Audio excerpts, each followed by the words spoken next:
The morning sun barely crested the horizon in Macon, Georgia, casting a soft glow over the cracked asphalt of a quick-stop gas station. Aisha Thompson, a 38-year-old single mother and part-time pharmacy technician, juggled her thermos of tea in a worn canvas tote as she hurried toward her 2008 Honda Civic. Her shift at the local Walgreens started in 20 minutes, and her twins, Jaden and Jalea, were already on the school bus after a chaotic breakfast of oatmeal and spilled juice.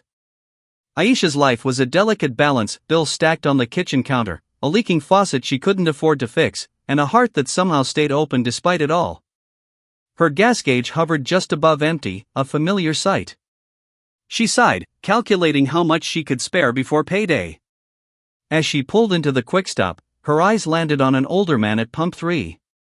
He stood by a rusty Chevy pickup, his hands trembling as he counted coins from a faded leather pouch. His jacket was threadbare, and a Marine Corps pin gleamed faintly on his lapel. Aisha noticed the way he glanced at the pump's display, his shoulders slumping as he muttered to himself. She didn't think twice. Aisha grabbed her debit card, walked over, and swiped it at his pump. "I got this," she said, her voice warm but firm, pressing the regular unleaded button. The man's head snapped up, his weathered face etched with surprise. "Ma'am, I can't," he stammered, his voice rough like gravel. "It's okay," Aisha said, offering a small smile. "We all need a hand sometimes." She reached into her tote and pulled out a plastic container with a leftover chicken wrap she'd made for lunch. "Here, take this too. I always pack extra." His hands, calloused and unsteady, accepted the wrap as if it were a treasure. "I'm not a beggar," he said, his eyes meeting hers, pride flickering beneath the weariness. "I know," Aisha replied. "That pin says you're a Marine. My daddy always said to honor those who served." She nodded toward the pin, her tone sincere. The man's gaze softened. "Name's Clarence Monroe," he said, his voice steadier now. "Aisha Thompson," she replied. "You take care, Mr. Monroe." She returned to her car, her own tank still low, but her spirit lifted. The exchange took less than 3 minutes, unnoticed by the early morning commuters grabbing coffee inside. At work, Aisha dove into her routine, filling prescriptions, answering phones, and soothing a customer upset about insurance. Clarence's face lingered in her mind during a brief break, the way he'd held the wrap like it was more than food. She wondered if he'd eaten it yet. By the time her shift ended, she was too tired to think about it, her focus back on getting home to her kids. Meanwhile, Clarence drove his pickup to the Macon VFW post, a squat brick building with a faded mural of an eagle. The wrap sat on the passenger seat, still unopened. He wasn't hungry, not for food, anyway. What he craved was connection, a reason to keep showing up. Inside, he greeted the usual crowd: Reggie, a Gulf War vet with a loud laugh, Carla, the bartender who knew everyone's order, and Marcus, a younger vet who kept to himself. Clarence set the wrap on the table, drawing curious looks. "What's that, Clarence?" Reggie asked, leaning forward. "A gift," Clarence said quietly. "From a woman at the gas station. Paid for my gas, gave me this. Didn't ask for nothing." He recounted the story, his words slow but deliberate, describing Aisha's kindness, the way she'd seen him, not as a broke old man, but as someone who mattered. The table fell silent. Marcus looked up from his phone. "She just did that? Out of nowhere?" Clarence nodded. "Called me a Marine. Like it still meant something." Carla, wiping down the bar, chimed in. "That's rare these days. People don't notice each other anymore." Reggie grinned. "We should do something. Let her know it meant something." Clarence hesitated. "She didn't do it for thanks." "Exactly," Marcus said, his fingers already tapping his phone. "That's why we share it." He snapped a photo of the wrap, still in Clarence's hand, and posted it to the VFW's Facebook page. "Today, a stranger paid for a Marine's gas and gave him her lunch. Her name's Aisha Thompson. She reminded us what kindness looks like." Aisha woke to Jaden's alarm blaring at 6:15 a.m. Her body ached from standing all day, and Jalea's cough kept her up half the night. She brewed coffee, packed lunches, and called her manager to say she'd be late. Jalea needed a doctor's visit. Her mind was a checklist: pediatrician, pharmacy, groceries, rent. The gas station moment with Clarence was a distant memory, overshadowed by the daily grind. Outside Macon, at Robins Air Force Base, Captain Lena Watkins scrolled through her phone during a break. Lena, a Marine reservist, had grown up in Macon and followed the local VFW page. The post about Aisha caught her eye. She read it twice, then clicked on the comments: veterans sharing stories of small kindnesses, strangers offering to pay it forward. Lena's gaze lingered on Clarence's name. Monroe, she thought. Could it be? Years ago, as a troubled teen, Lena had met a retired Marine named Clarence Monroe at a community center. He'd coached her through a rough patch, teaching her discipline and pride. She'd lost touch after enlisting, but his lessons stayed with her. If this was the same Clarence, she owed him and this Aisha more than a like on a post. Lena called the VFW, confirming it was her old mentor. She then contacted her unit's commander, Major Darius Kent, proposing a gesture to honor Aisha's kindness and Clarence's service. Kent, moved by the story, agreed. "Let's show up for her," he said. "And for Staff Sergeant Monroe." By noon, Lena had Clarence's address from the VA and Aisha's from a nurse friend who knew her from church. The plan was simple: a small Marine delegation would visit Aisha's home to thank her, with Clarence present.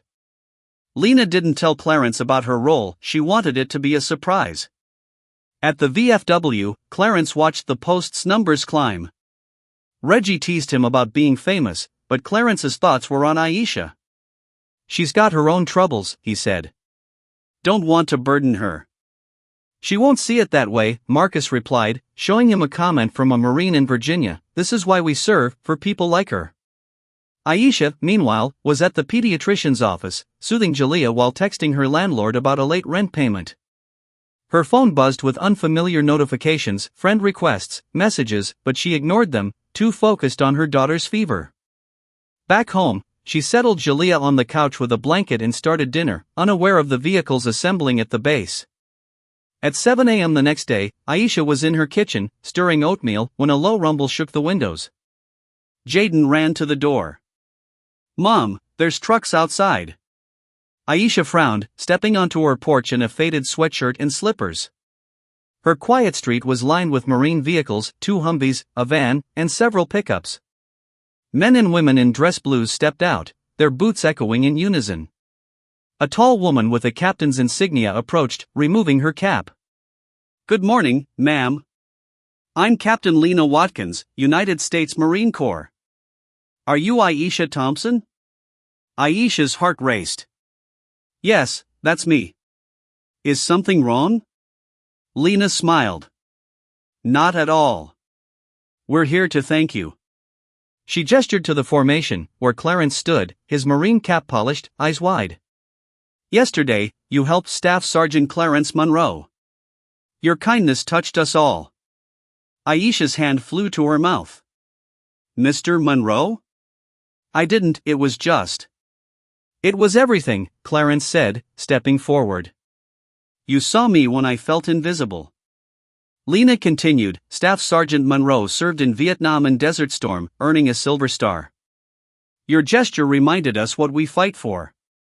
A Marine presented Aisha with a framed certificate, engraved with her name and the Marine Corps emblem, for exemplary compassion. Another handed her grocery bags, fresh produce, meats, and treats for the kids.